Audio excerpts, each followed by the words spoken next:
혹시 1등급 컷 얼마인지 아시는 분 있어요? 몇 점? 80? 정확히 하시네요. 메가스터디나 진학사나 이제 이런 데서 전부 다 처음에 86 또는 87 이렇게 발표를 했었거든요. 87로 발표한 데가 더 많았었는데, 평소에 평이하다 그러면 몇 점이냐면 92 정도예요. 92, 3 이 정도인데, 지금 이제 그런 때에 비교해서 이렇게 넘었네. 90. 그래서 이럴 줄 알았는데 이 정도, 제가 처음에 이제 문제를 12시 반에 떠요. 그 평가원에서. 그래서 수능 날 들어와서 애들 들어오기 전에 이제 먼저 풀거든요. 쫙 풀고 나서 상당히 이제 어려운 문제들이 많이 있던데, 한 그래도 90점, 89점, 90점 정도지 않을까라고 생각을 하고 이제 2학년 애들한테 풀렸어요. 지금 여기 계신 분들 한 해 위에 애들이 이제 와서 그날 모의 수능을 다 봤거든요. 그래서 쭉 풀었는데, 저희가 이제 참고로 6월 모의고사에서 저희 학원 고2 애들, 이제 고3 올라가는 애들이 절반 정도가 1등급을 받았어요. 그래서 너무 성과가 좋아서, 야, 이게 구리에도 이렇게 좋은 성과를 낼 수 있구나 라고 생각을 하고 너무 기뻐 있었는데, 수능 모의고사를 딱 봤는데 2명 빼고 다 70점대로 깔아버린 거예요. 그래서 저도 좀 충격을 받았습니다. 그때는 1등급 컷이 얼마인지 모를 때니까. 그래서 아직 갈 길이 멀구나 이렇게 생각을 하고 있는데, 그날 저녁 때 발표가 딱 됐는데 이제 이렇게 발표가 된 거예요. 그래서 좀 어려웠지라고 생각을 하고 있는데, 딱 까보니까 몇 점이 떴냐면 시연이 어머님 말씀대로 84가 뜬 거예요. 그러니까 입시 기간도 다 틀렸어요. 예측을 한 3점 정도 다 틀렸습니다. 그러니까 평소에 비하면 대략 10점 가까이, 8점 정도 내려온 점수인데요. 보통 1등급 컷이 이렇게 되면 2등급 컷은 7점 차이 납니다. 그래서 78점, 76점 이렇게 이제 되거든요. 그래서 그렇게 되고, 그 다음 70점 이렇게 가고, 60점대 후반 맞아도 사실은 그 3등급의 가능성이 있는 그런 시험이었어요. 그래서 굉장히 좀 어려웠는데, 저희가 다들 어머님들 그 옛날에 시험 보셔서 조금 현재 시험 모르시는 분들도 있을 것 같아서, 현재 수능이 이제 어떤 분야에서 출제되는지 먼저 알려드리고 시작을 할게요. 총 45문제가 출제됩니다. 몇 분 동안 푸는지 혹시 아세요? 위에 언니나 있으면 아실 텐데 80분 동안 풉니다. 15, 15, 15고요. 화법, 작문, 문법 5개, 5개, 5개. 문학, 독서. 문학은 그 현대하고 고전, 시, 소설, 시, 산문, 극수필 5개 영역이고요. 대략 3문제씩 나온다고 보면 되겠죠. 근데 이제 지문은 3개가 아니고 4개입니다. 그 다음에 독서는 5개의 분야, 과학, 기술, 이과 영역이고요. 인문, 사회, 문과 영역이고요. 예술, 예체능 영역이고요. 이렇게 5개에서 나옵니다. 원래는 언어라는 파트도 있었는데 빠졌고요. 그래서 여기서 15문제 나오는데, 여기는 지문이 몇 개냐면 3개 지문에서 이 5개 영역이 다 나오기 때문에 어떻게 될 수밖에 없냐면 이렇게 짬뽕이 돼요. 과학하고 인문 긴 거 하나, 기술 하나, 예술 하나, 사회는 한 번 안 나오고 이런 식으로 나옵니다. 그래서 이것도 이제 수능 초기랑은 많이 달라진 모습이에요. 그래서 굉장히 지문이 길어져서 거의 한 페이지 가까이 되고 이제 좀 어렵습니다. 이제 이런 형태로 가서 이런 영역을 애들이 이제 3년 동안 배워야 되는데, 3년 아니고 사실은 2년 반 동안 이제 배워야 되고요. 사실 진도 나가는 건 대부분 2년 동안 다 나가고 나머지 3학년 때 한 학기는 이제 그냥 수능 특강 같은 거 이렇게 EBS에서 종합적으로 보고 합니다. 그래서 지금 애들이 보고 있는 교과서가 국어 교과서가 있고요. 국어 1, 국어 2 1학년 때 보고요. 그 다음에 문학 교과서가 있고, 화법과 작문 교과서가 있고, 독서와 문법 교과서가 있고, 고전 교과서가 있어서 이걸 갖다가 한 학기씩 하라고 이제 이렇게 만들어 놓은 겁니다. 그런데 애들 5번밖에 쓸 게 없다 그랬잖아요. 그리고 3학년 때는 거의 잘 못 하거든요. 그래서 1학년 때 보통 이거 하고요. 2학년 때는 이거 하든지 이거 플러스 이거 하는 학교가 제일 많고요. 근데 일부 학교는 이거 플러스 이거 하고요. 요거는 한두 개 그냥 뽑아가지고 시험만 좀 보고 이렇게 하는 형태로 학교 내신이 진행이 됩니다. 이제 결론은 그 수능하고 내신은 크게 떨어져 있지는 않고 점점점 이제 문제 유형도 비슷해져 가고 그렇게 됩니다. 잘 보이시는지 모르겠네요. 네. 먼저 저희 학원 지금부터 2학년, 3학년 동안 커리큘럼 소개해 드리고요. 2학년 교재 어떤 게 있는지, 어떤 교재가 이것들하고 연관이 되는지 설명을 드리고 이번 방학 스케줄, 특강하고 클리닉 포함해서 알려드리겠습니다. 그리고 제일 궁금해하실 성공 사례, 학원에 들어와서 들어온 시기가 다 달라요. 지금 여기 있는 애들도 처음에 들어온 애들이 있고 이제 좀 중간에 들어온 애들이 있는데 어떤 식으로 해서 좀 성공한 사례들이 있는지 좀 알려드리고요. 방학 때 생활관리 어떻게 하는지 말씀드리겠습니다. 앞에를 끄고 갈게요. 네. 여기가 이제 1학년 커리큘럼, 우리 학생들이 1년 동안 지금 배웠던 커리큘럼이고요.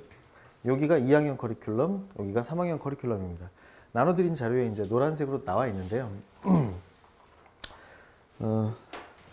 여기 지금 제가 말씀드리는 세 개, 하나, 둘, 셋. 요거는 내신 대비해서 지식을 전달하는 커리큘럼이라 생각하시면 돼요. 그래서 어떤 느낌이냐면 애들 머리 뚜껑을 딱 열고 다다다다다 해서 막 집어넣고 일단 베이스를 깔아주는 느낌으로 이제 1학년 초반에 시작을 했습니다. 이렇게. 그래서 한 3월 정도까지 그렇게 진행이 됐고요. 3월부터는 여기 이제 비문학 20제 하면서 수능 커리가 조금 들어오기 시작을 했어요. 이것도 수능 커리 이렇게 들어갑니다. 그 다음에 마지막은 수능하고 이제 내신하고 결합된 커리인데요. 이 중에서 1학년 때 만약에 늦게 들어와서 2학년 다 돼서 들어온 애들은 만약에 이 부분이 빠져 있는 상태면 허점이 자꾸 생겨서 성적이 들쑥날쑥해요.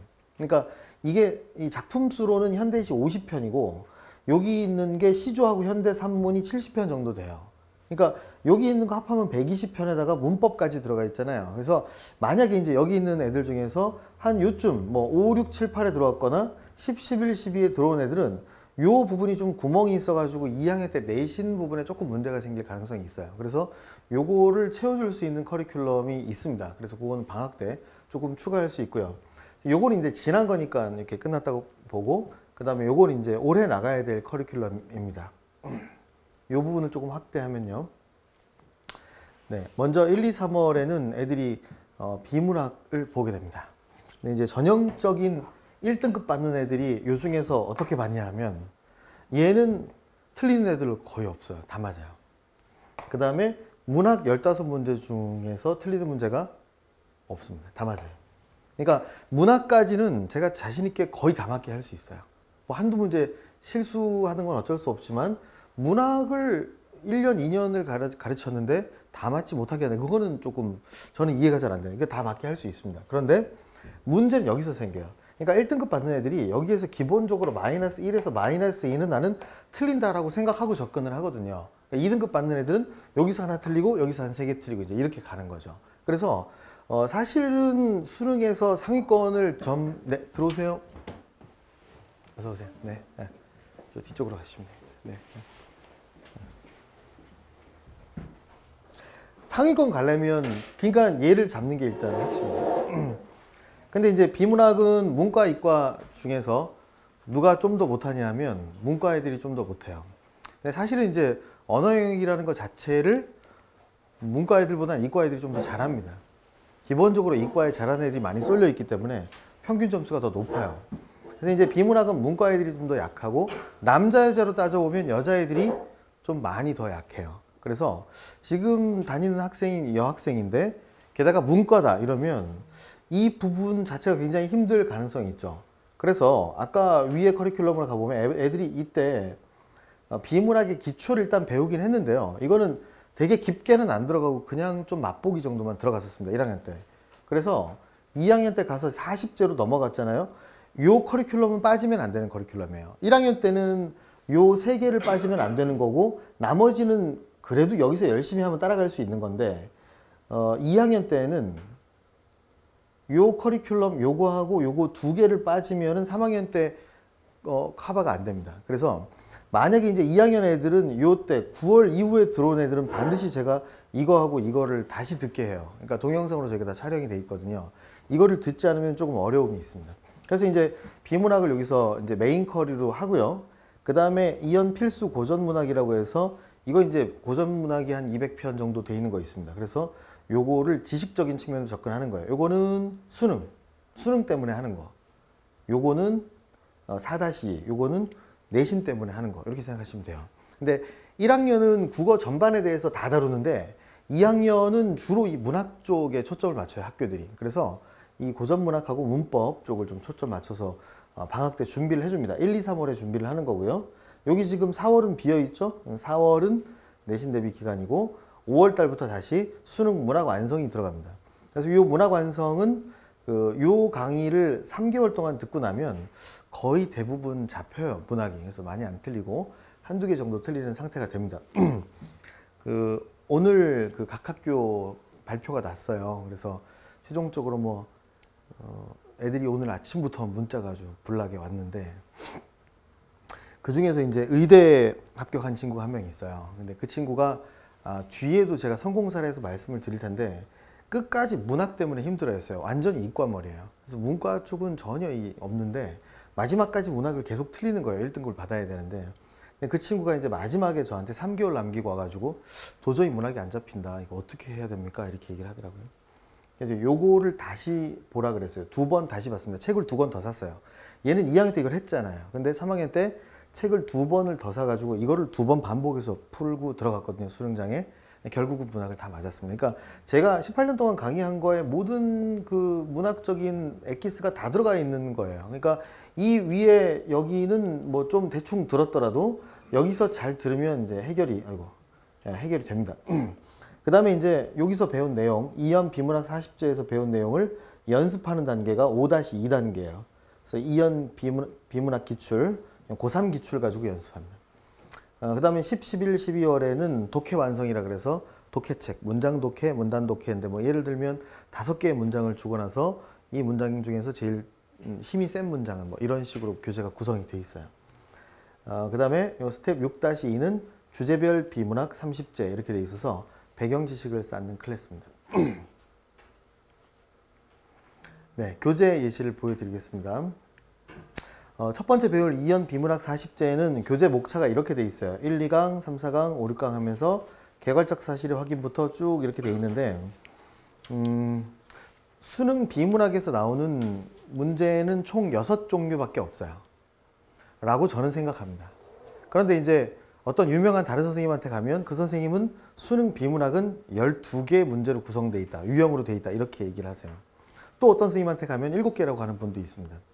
그러니까 국어는 뭐냐면 이게 없어요. 수능처럼 정석이 수학처럼 정석이 없습니다. 그래서 수학에서는 제일 많이 팔리는 교재나 대세 교재가 항상 있거든요. 지금은 정석이 아니고 뭐 다른 책이죠. 센 수학이나 이런 책이잖아요. 그런데 국어에는 그런 책이 항상 존재하지 않아요.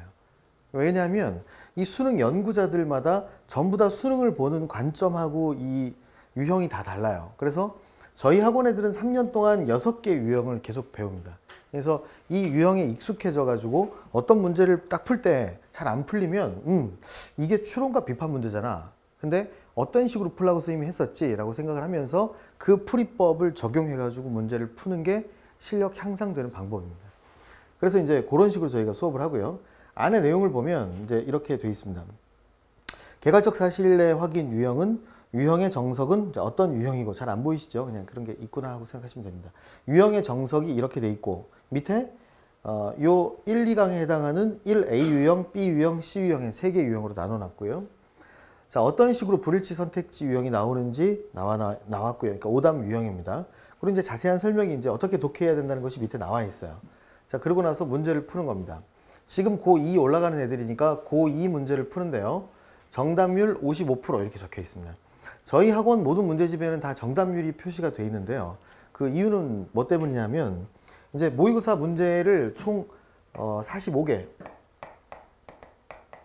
하면 학원에서 적게 틀리는 애들은 한두 개를 틀리죠. 많이 틀리는 애도 7, 8개 이상 틀리는 애들은 별로 없습니다. 그러니까 전체 많이 틀리면 20% 정도를 틀리는 거예요. 그러면 이 모의고사 중에서 나머지 80%는 애들이 풀면 누구나 다 맞추는 문제라는 거죠. 그래서 학원에서 이런 문제를 풀면 안 되는 거죠. 근데 이제 이런 문제를 풀고 있는 학원이 많이 있습니다.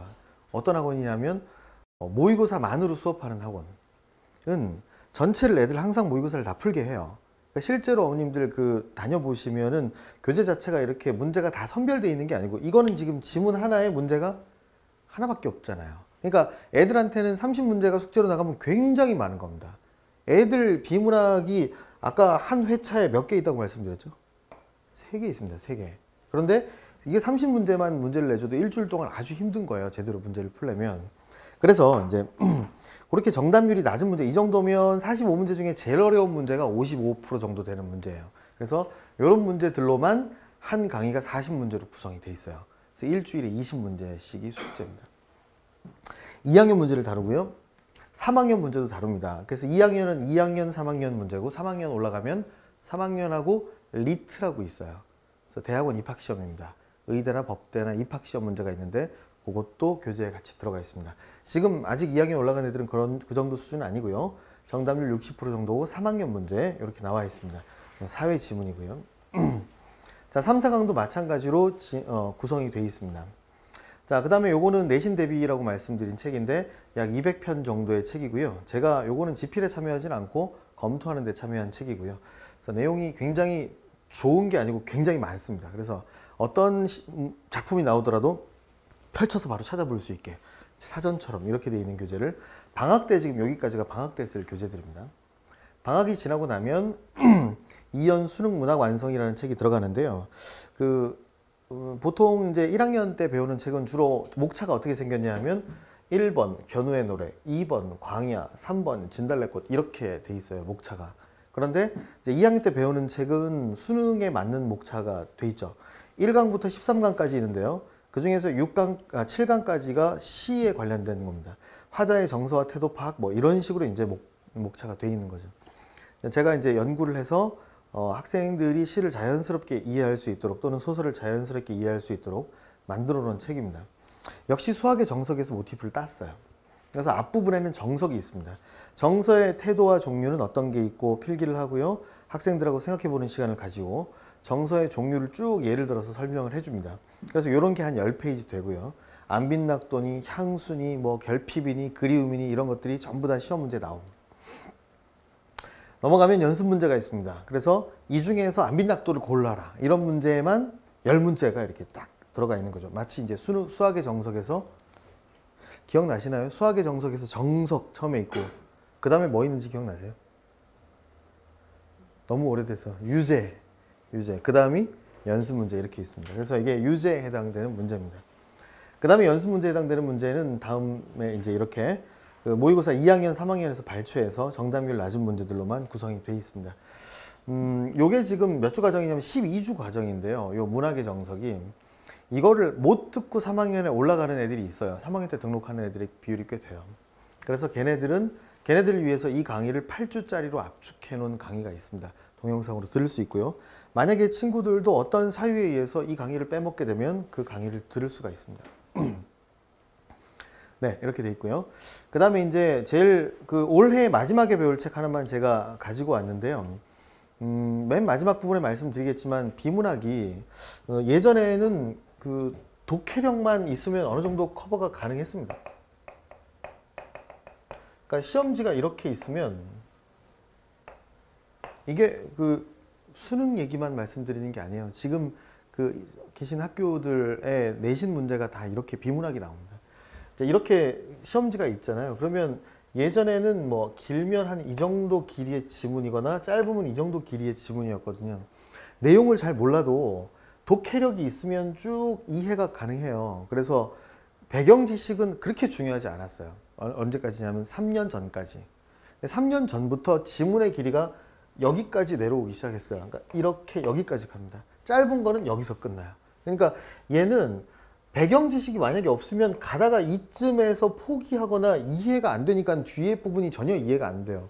그래서 배경 지식 강의를 넣었습니다. 작년부터 넣었어요. 그래서 이게 배경 지식 강의인데 총 20강으로 구성이 되어 있고 주제별 비문학 30제, 요게 올해 말에 이제 배우는 것이고 3학년에 올라가서 비문학 30세 2 그래서 뒤로 넘어가서 있습니다.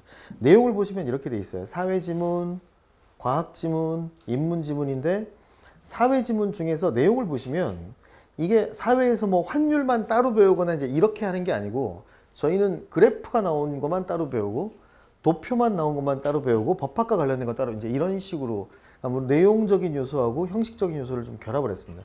과학지문 보시면 이런 게 전부 다 그 국어의 영역에서 출제가 되고 있어요. 특히 등급을 가르는 문제가 다 물리학, 수학, 생물학, 화학 이런 데서 나오고 있습니다. 동양 철학 너무 싫잖아요. 철학 일반, 진리론, 인식론 이런 게 출제가 되고 있는데 실제로 문제를 좀 보시면 이제 제가 배경지식용으로 이제 강의하는 문제들입니다. 여기 이렇게 이런 그래프들이 있죠. 이거는 이제 사실은 그 고등학교 때 그 경제에서 배우는 내용이기도 하지만 대학교 1학년 정도의 내용이기도 해요. 그래서 애들이 배경지식으로 좀 수업을 하는 것이 한 3개월 정도 저희가 배경지식을 배워요. 자, 또 비슷한 그래프가 나오죠. 그러니까 이런 그래프들만 모아서 30문제 정도를 연습을 합니다. 도표를 배우는 파트고요.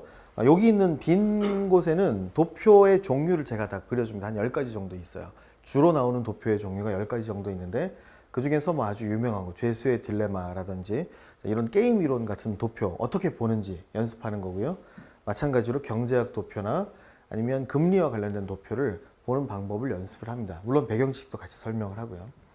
자, 이렇게 해서 이제 2학년의 전체적인 그 커리큘럼은 끝나게 됩니다. 요거는 이제 내신 대비와 관련된 부분을 이제 설명을 해드릴게요. 내신 대비 구리고 시험지입니다. 이번에 2학년 2학기 중간고사, 기말고사 시험지는 아직 안 갖고 와서 중간고사 시험지인데 이렇게 되어 있습니다. 요거를 낸 학생이 이제 지금 학생들보다 한 살 많은 애인데 구리고의 문과에서 반에서는 1등을 하는 친구예요. 근데 국어가 지난번에 2등급이 나왔습니다. 2등급이 왜 나왔냐 하면 요 문제 때문에 2등급이 나왔어요. 요 문제가 이제 원래는 그 앞에 다른 시가 실려 있는데 그 시와 관련해서 1번, 2번, 3번, 4번, 5번에 5개의 다른 시, 대유법 찾는 문제였거든요. 대유법 기억나시나요? 대표하는 거. 그래서 아름다운 우리 강산, 이게 우리나라를 대표하는 거잖아요. 그런 거를 찾는 문제였습니다. 이제 5개 중에 대유법을 찾으라고 하는데 아는 시도 있고 모르는 시도 있었죠. 정답은 5번 이상화에 빼앗긴 들에도 봄은 오는가에서 이 들이라는 게 우리 국토를 대유한 단어였어요. 그래서 요거를 찾는 문제인데 얘가 이걸 못 찾고 요 위에 있는 게 이제 김종길의 성탄제라는 건데 요걸 찾아서 틀린 겁니다. 이기 때문에 등급이 이제 바뀌었어요. 근데 이제 이 친구가 특이한 게 굉장히 자신감이 있는 친구라서 그러는 일이 없다가 이번 중간고사 때 저한테 오더니 이번 내신은 3학년도 얼마 안 남고 있는데 혼자 한번 해보고 싶습니다. 그러는 거예요. 그래서 오케이 해봐라 그랬어요. 그래서 갔다 와가지고 이제 2등급 받아가지고 이제 본인은 억울하다고 이 시험지를 갖고 왔어요. 선생님 이런 문제를 맞으려면 어떻게 공부해야 되나요? 이렇게 얘기를 하는 겁니다. 저희 구리고 2학기 중간고사 대비 시험 책이었어요. 학교별로 다 따로 만듭니다. 이제 그 중에서 이 그날이 오면 하고 꽃덤불이라는 요 파트에서 나온 문제였거든요. 그래서 제가 이 책을 펴서 보여줬습니다. 애한테. 자, 꽃덤불이라는 파트 우리 교재 있잖아. 그래서 여기 보면 그 다음 장을 넘겨보면 여기에 빼앗긴 들에도 봄은 오는가라는 것을 이미 예측을 해서 넣어놨잖아요. 그래서 요 안에 대유법이 사용됐다는 설명도 같이 들어가 있거든요. 그러니까 이 교재로 사실은 같이 공부를 했어야 되는데 너가 독해력이 있고 공부를 잘하지만 최선을 다해서 도움을 받을 수 있는 부분은 받아야 된다라고 제가 조언을 해줬습니다. 모든 문제를 다 적중은 못 해주는데요. 확률을 올리는 겁니다. 아시겠지만 모든 투자는 확률을 올리는 거잖아요. 그래서 학원을 다니는 것도 이런 확률 때문에 다닌다고 할 수 있습니다. 동화고고요. 동화고는 이과 문제입니다. 그래서 여기 문법 부분이 이제 시험 범위였는데 아마 지금 동화고 학부모님 있으세요? 한 분밖에 없으신가요? 네. 동화고 부모님들이 보시면 굉장히 공감하시더라고요. 이 시험지를. 동화고의 특이한 문제가 바로 이 1번 같은 문제입니다. 뭐라고 되어 있냐면 자, 보기 중에서 의문의 개념과 체계에 대한 설명으로 적절한 것은 모두 몇 개인가 이렇게 적혀 있어요. 그래서 하나, 둘, 셋, 넷, 다섯, 여섯, 7개의 보기가 있고요. 이 중에서 맞는 설명을 찾아가지고 개수를 찾는 겁니다. 그 이제 이 중에서 다 열심히 공부해서 아는데 첫 번째 게 하나가 헷갈리면 얘는 이 문제를 그냥 아예 모르는 거하고 똑같은 취급이 되는 거예요. 그러니까 동아고에는 이런 문제가 평균 한 시험에 5개 정도씩 나옵니다. 그러니까 아주 정확하게 알지 않으면 모르는 거랑 똑같은 거예요, 그냥. 이런 형태의 문제는 내신이 치열한 학교들은 다 이렇게 됩니다. 그 혹시 우리나라에서 여자 학교 중에 서울대를 제일 많이 보내는 학교가 어딘지 아세요? 여학교 중에 강남에 있습니다. 시옷으로 시작합니다. 숙명여대. 숙명여고 학생을 제가 송파구 있을 때는 많이 가르쳤는데 너무 황당해요. 오지선다입니다. 오지선다. 그런데 맞는 것을 모두 고르시오라고 돼요. 그럼 답이 5개예요. 5개가 다 맞는 거예요. 근데 애들은 설마 이제 5개일까 하고 이제 5개를 선택한 학생이 별로 없었죠. 그런데 그 다음 시험에는 맞는 것을 모두 고르시오 했는데 답이 0개였습니다. 맞는 게 없었어요. 그러니까 이거는 사실은 좀 낚시 형태의 문제를 내는 거죠. 동아고도 비슷합니다. 그래서 이게 이제 이런 문제 유형이 요 다음에도 이제 나왔는데요. 이 시험지를 갖고 온 학생은 이 문제를 틀렸어요. 아, 얘는 몇 점이냐면 91점입니다. 동아고에서 91점이면 못하는 거는 아니에요. 잘 하는 거예요. 그래서 적어도 한 2등급, 재수 없으면 3등급도 되는데 2등급은 보통 받는 학생입니다. 이 학생은 계속 1등급 받던 학생인데 얘가 이 문제를 틀려서 이제 또 억울하다고 갖고 왔어요. 그러면 보기 2에 제시된 단어 중 비통사적 합성어로 볼 수 있는 것은 모두 몇 개인가인데 이 부분이 이 부모님들이 국어 배우실 때 교과 과정에는 안 들어갔습니다. 2011년부터 들어갔어요. 왜냐하면 2010년도에 통사 비통사적 합성어가 수능에 그냥 나와버렸어요. 툭. 그러니까 교과 과정에서는 안 배운 학교가 대부분이었어요. 프린트를 따로 주지 않는 이상. 이제 그 다음부터는 독서와 문법 교과서에 들어갑니다. 그래서 요 내용을 이제 보기 1을 읽고, 사실 공부한 애들은 보기 1을 아무도 안 읽죠. 다 아니까 보기 2만 보고 판단을 하는 겁니다. 이 친구는 4개라고 했어요. 근데 정답은 7개입니다. 접, 칼 이런 게 덮밥 이런 게 비통사적 합성어거든요. 그래서 이제 고르는 건데 학원에서 이런 문제를 어떻게 대비를 하냐면 이런 문제는 당연히 출제가 예상이 되죠. 그래서 아까 나와 있던 이런 여기 나와 있는 예시들 있잖아요. 이 예시들하고 거의 적중을 시킵니다. 이런 부분에 다 들어가 있어요. 그래서 연습을 시키는데 아까 그 학생은 이제 사실은 지식적인 측면에서 틀린 게 아니고 순간적으로 착각을 일으켜버린 거죠. 이 같은 아까 그 책에 다 실려 있는 문제들입니다. 문제 번호를 보시면 179번, 297번, 408 반복해서 계속 나오고요. 800문제 정도 풀고 들어갑니다, 애들이. 역시 마찬가지로 여기도 거의 동일하게 이런 문제가 출제가 됐습니다. 그러니까 적중은 시킵니다. 무조건 적중은 한두 문제 빼고는 다 적중을 시키는데 문제는 뭐냐면 얼마나 성실하게 이것을 해내느냐가 문제입니다. 네, 내용적인 측면은 거기까지 말씀드리고요. 방학 스케줄 말씀드리겠습니다. 현재 애들이 여기서 수업을 듣고 있어요. 여기 또는 여기서 수업을 듣고 있습니다. 토요일 3시 반, 일요일 3시 반이고요. 학생이 이제 방학 때는 좀 많이 오기 때문에 여기에 하나 더 예정이 돼 있습니다. 지금 고1 때는 저하고 최효진 선생님하고 반반씩 들어갔는데 고2부터는 제가 전담을 합니다. 그래서 전체 2학년 아이들을 제가 다 전담을 하고요. 그런데 방학 때는 공부량이 늘어나야 되잖아요. 그래서 기본적으로 모든 학생이 클리닉이라는 거를 해야 됩니다. 클리닉이라는 게 뭐냐면 많이 들어보셨겠지만 80분 동안 모의고사를 풀어요, 와서. 근데 그 시간은 본인이 정하는 겁니다. 전부 다 한꺼번에 푸는 게 아니고 각각 따로 와서 풀어요. 그리고 해설 모르는 거를 질문을 하는 겁니다. 30분 정도 뭐 걸리는 친구들도 있죠. 그래서 이게 이제 어떤 장점이 있냐면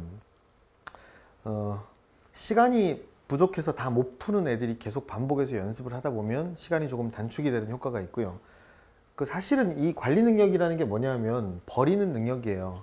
1등급 애들도 비문학 한두 문제를 틀리거든요. 보기 문제 버리는 겁니다. 뭘 버려야 되는지 파악을 하는 게 시간 관리 능력인데 5분 정도면 한 지문 푸는데 고민해버리면 사실은 그 시험은 망치는 거거든요.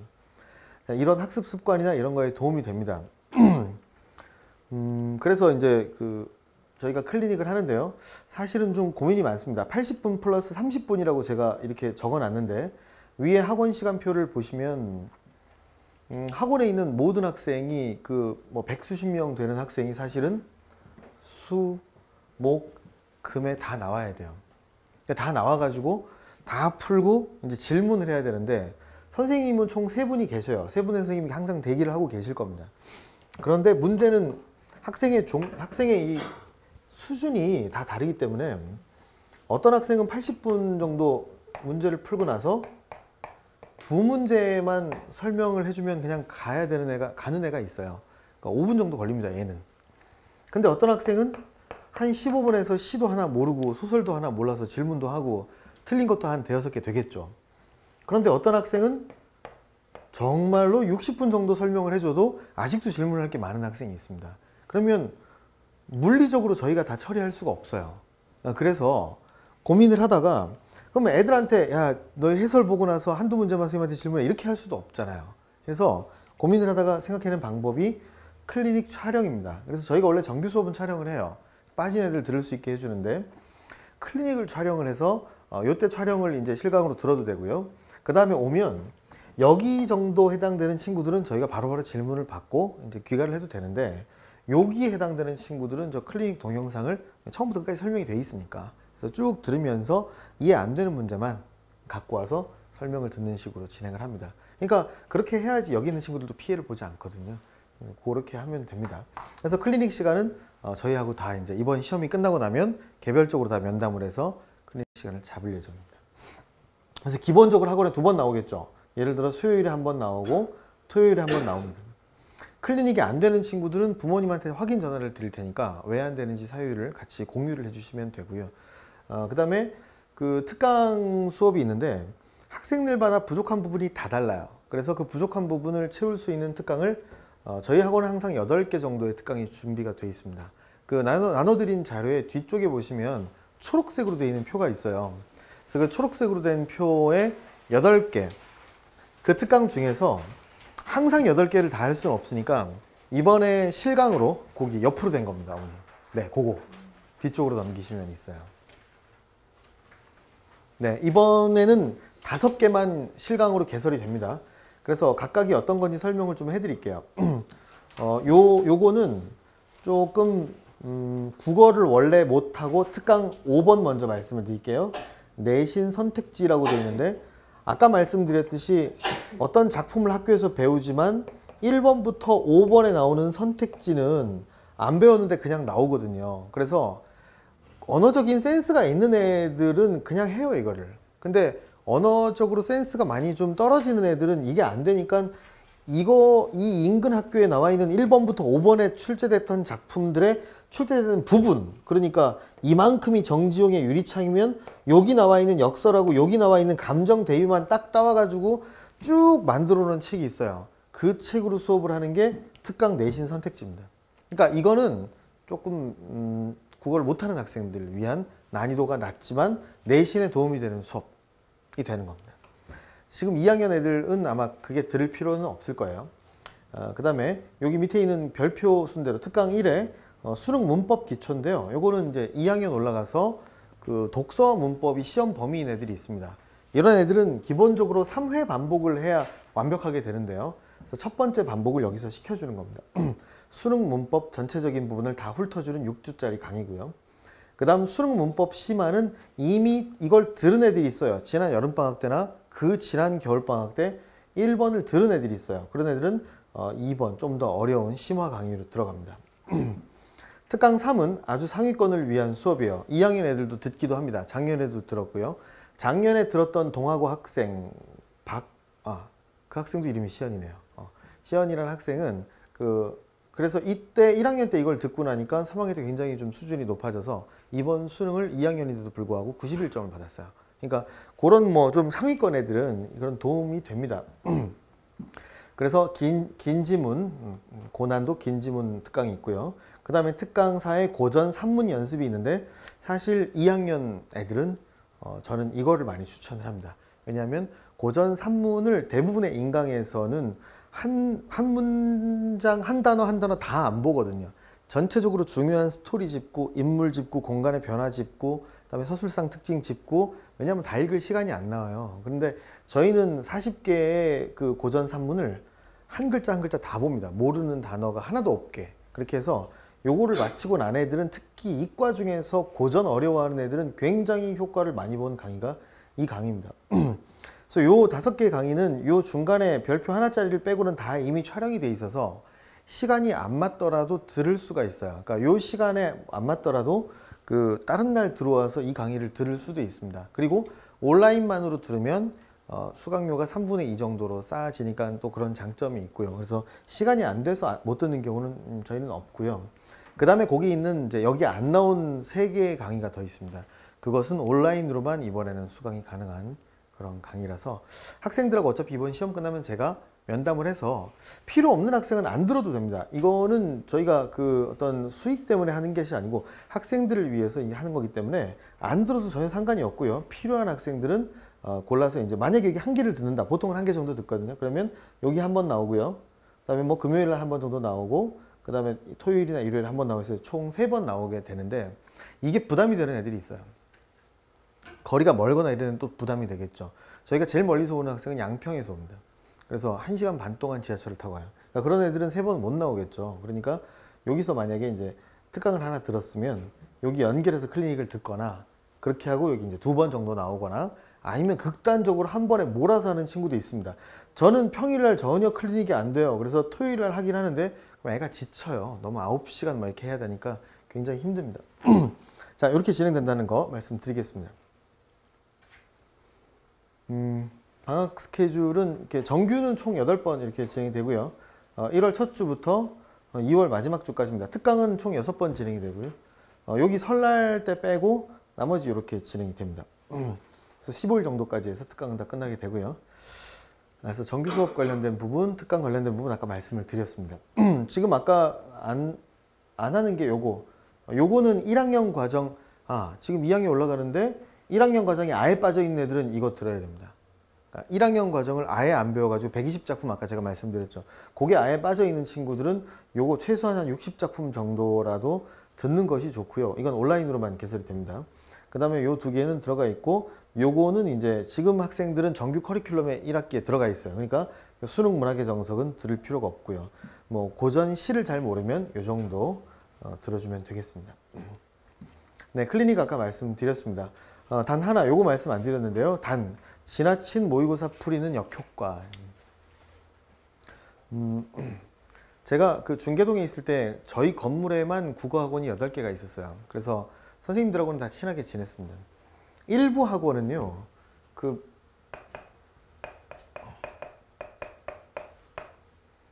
만으로 수업을 하더라고요. 모의고사만으로 수업을 해요. 그래서 애들이 이제 오면 모의고사를 무조건 풀어서 그 모의고사에 대해서 설명을 하거나 집에 숙제 모의고사 내주고 이제 하는데 이유는 2가지입니다. 첫 번째, 커리큘럼이 준비가 안 됐어요. 준비가 안 돼서 모의고사를 분석해서 필요한 문제들만 추려야 되는데 그게 안 된 학원들이 있습니다. 또 하나는 학생들의 요구사항.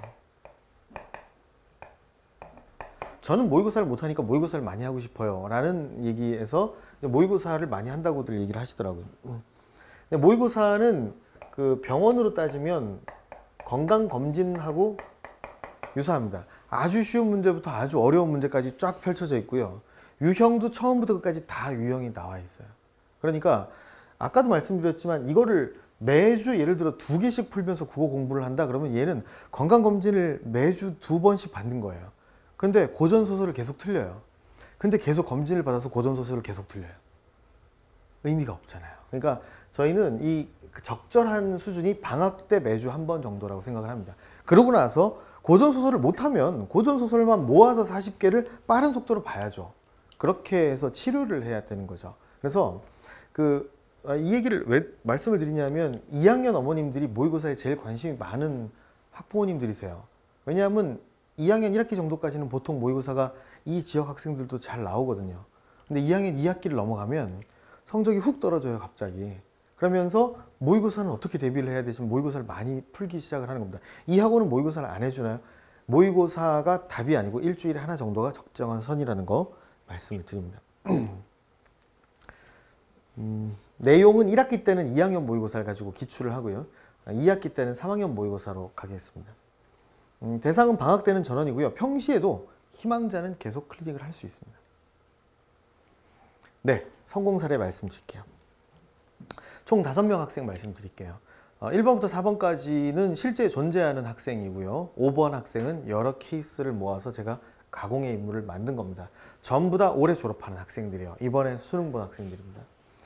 자, 190점대 중반으로 3육중 출신입니다. 잘했죠. 3육중에서 190을 넘는 것 자체가 굉장히 잘한 겁니다.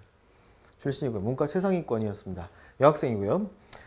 이 친구는 저희 학원이 9월 1일 날 개원을 했는데요. 그때 들어왔어요. 개원을. 그래서 그때 딱 처음 학생으로 들어왔습니다. 언어 능력은 최상은 아니고 상입니다. 2학년 2학기까지 대부분의 실력이 형성돼. 이게 무슨 말이냐면 1학년 9월에 입학했는데 2학년 2학기 때까지 사실은 저한테 배울 수 있는 90%를 다 배웠어요. 성격이 급합니다, 애가. 그래서 빨리 방학 때도 이 친구 어머님이 전화 오셔서, 원래 제가 그렇게 안 해드리는데 몇 명을 좀 묶을 테니까 어떤 파트에 특강을 좀 개설을 해달라 라고 하시더라고요. 그래서 한 5명 묶어서 얘 때문에 특강을 했습니다. 얘가 들어오고 나서 바로 맨 처음에 겨울방학 때 이제 그렇게 좀 열정이 있었던 학생이고요. 그래서 2학년 2학기 되니까 이제 3학년 문제도 거의 다 알아요. 근데 이제 학원은 계속 나오더라고요. 계속 나와서 꾸준히 끝까지 갔습니다. 내신 모의고사 합해가지고 2번 빼고 1등급 받았습니다. 2번은 실수로 2등급을 받았고요. 기복이 별로 없는 스타일입니다.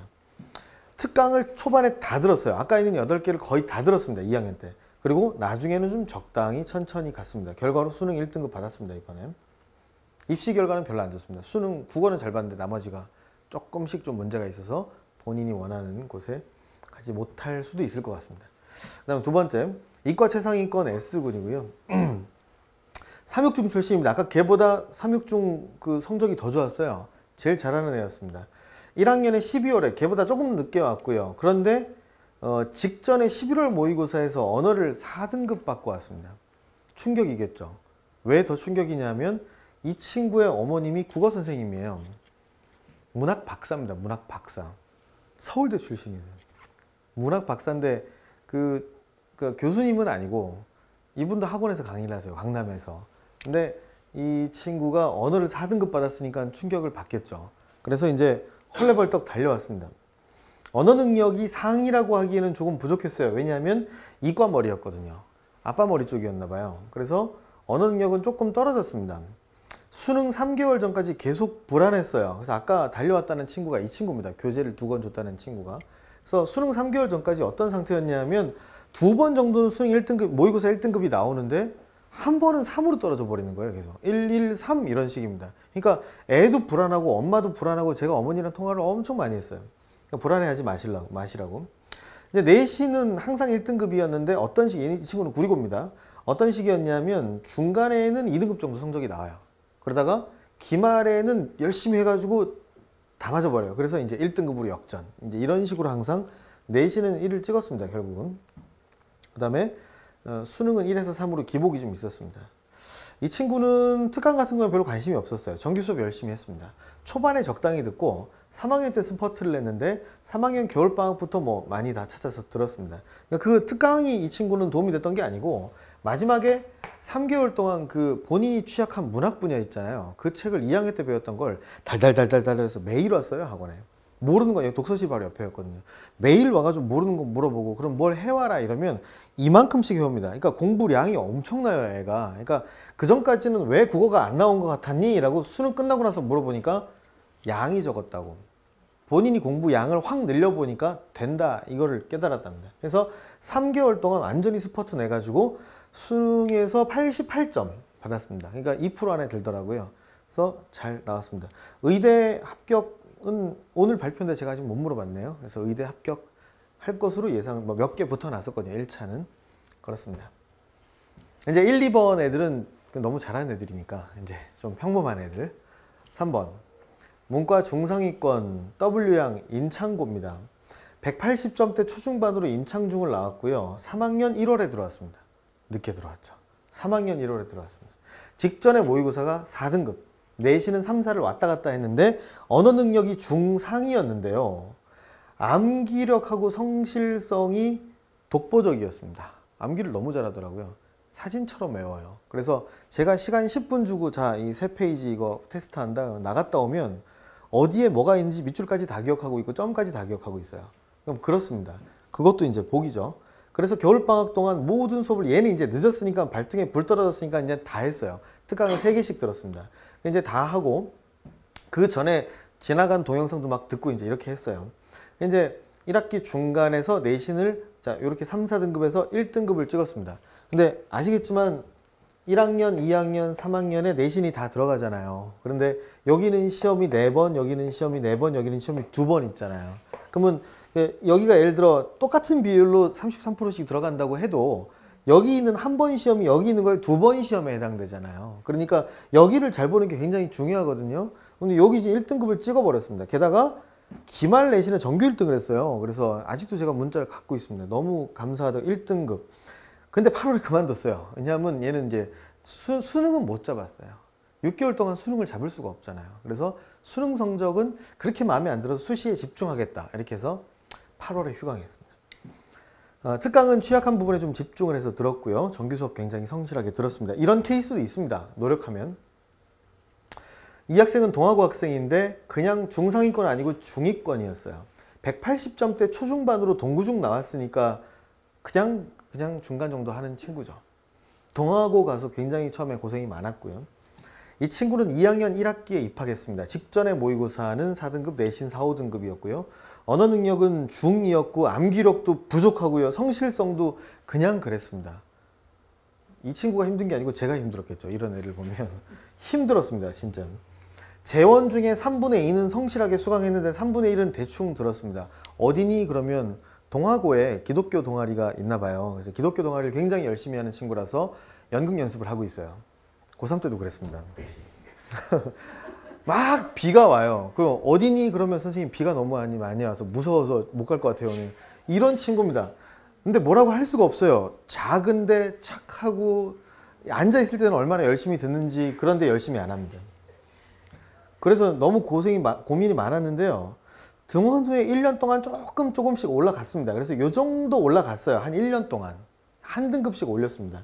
그런데 2018년 5월부터 성적이 급성장. 왜냐하면 2018년 1월부터 노력했거든요. 그러니까 겨울방학 때부터 좀 스퍼트를 냈어요. 그래서 빡세게 하더라고요. 그래서 시간이 한 2년 정도 누적이 되니까 중간고사 내신 2등급 찍기, 동아고에서 2등급 찍기가 쉽지 않습니다. 보내보신 어머님들은 아시겠지만 6월 모의고사 2등급, 9월 모의고사도 2등급 상승세.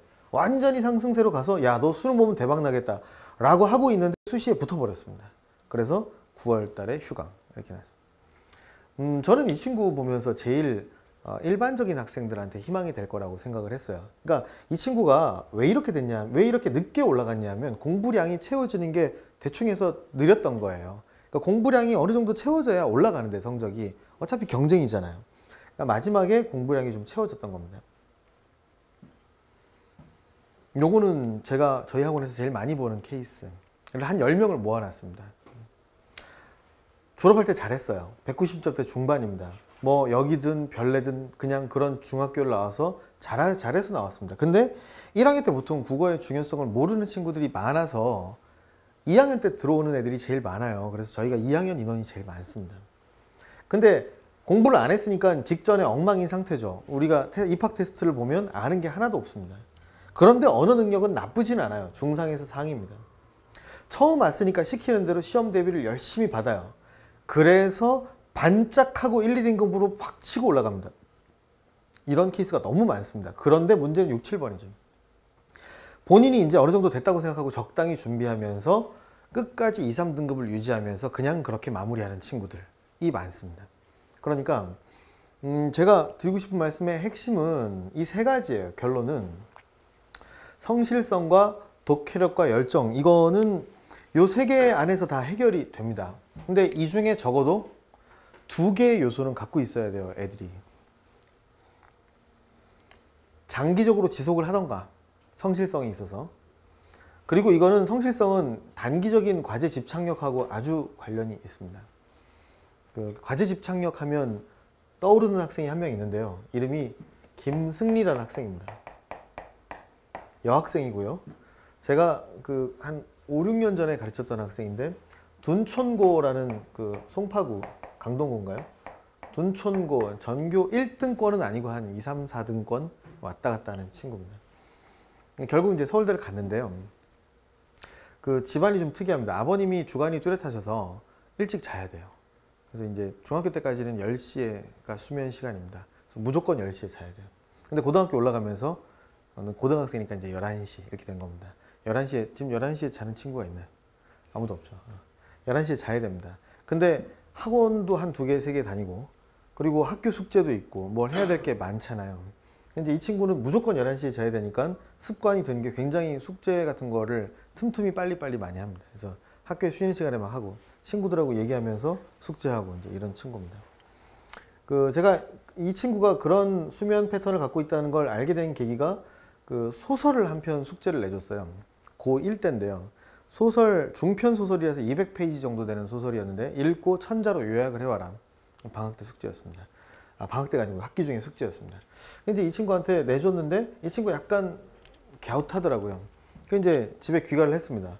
그러고 나서 학원 1층으로 내려갔어요. 저희 학원이 굉장히 큰 규모의 학원에 제가 부원장으로 있을 때입니다. 1층이 전체가 독서실이었는데요. 1층에 이 친구 자리에, 원래 이제 학생들 자리 검사를 하거든요. 이렇게 가다 보니까 이 다이어리 같은 게 놓여져 있는데, 알고 보니까 다음 날이 수학여행을 가는 날이었습니다.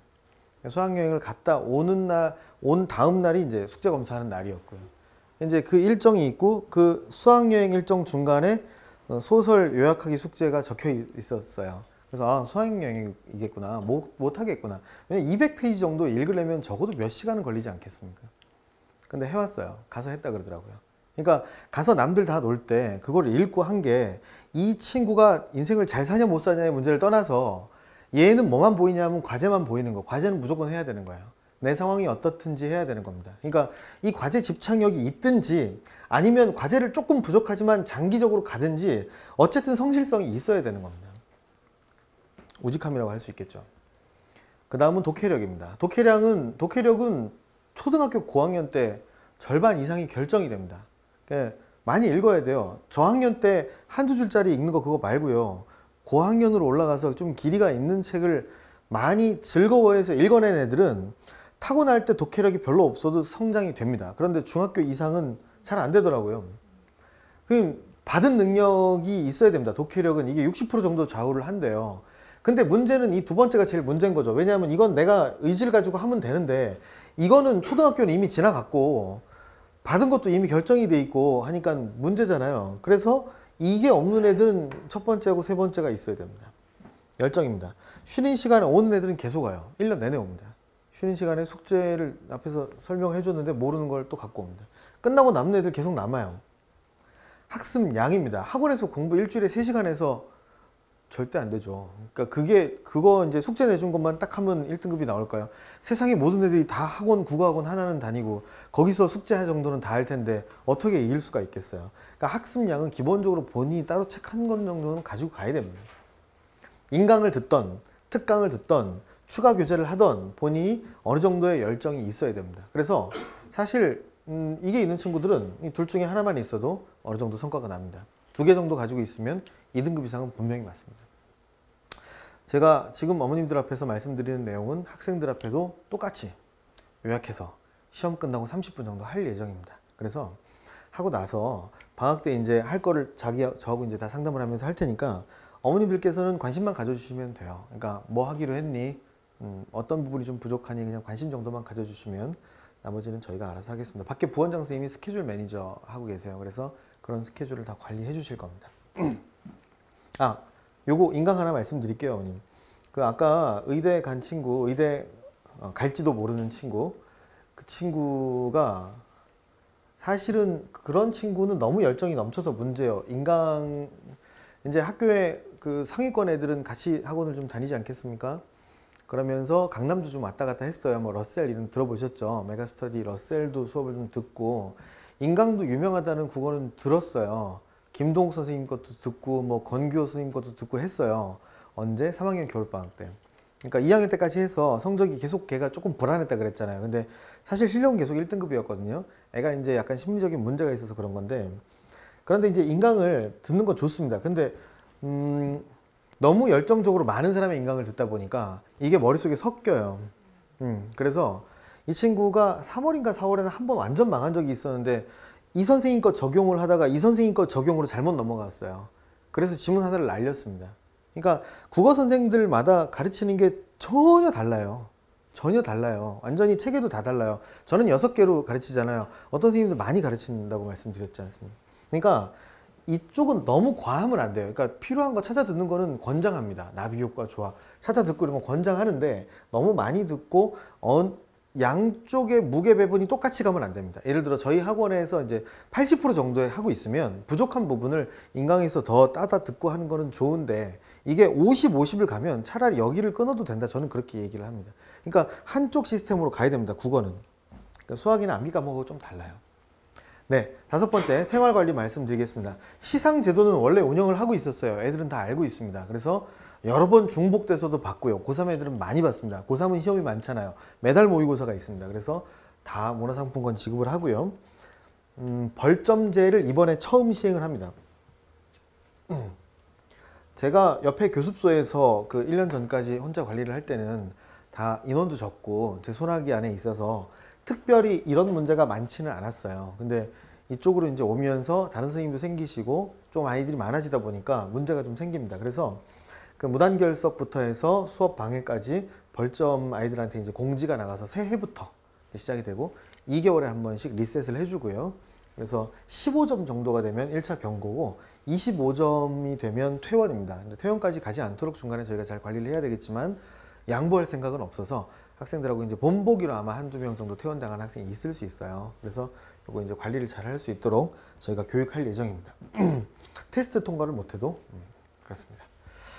네, 이 뒤에 있는 사항들은 일반적인 내용입니다. 그래서 뒤에 그 나눠드린 유인물에도 제가 좀 적어놨으니까 읽어보시고 참고하시면 되겠습니다. 네, 전체 설명은 여기까지 하겠습니다. 혹시 질문 있으시면 제가 잘은 모르지만 아는 범위 내에서 말씀드리겠습니다.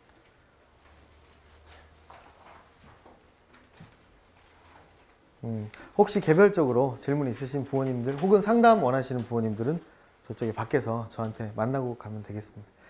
감사합니다.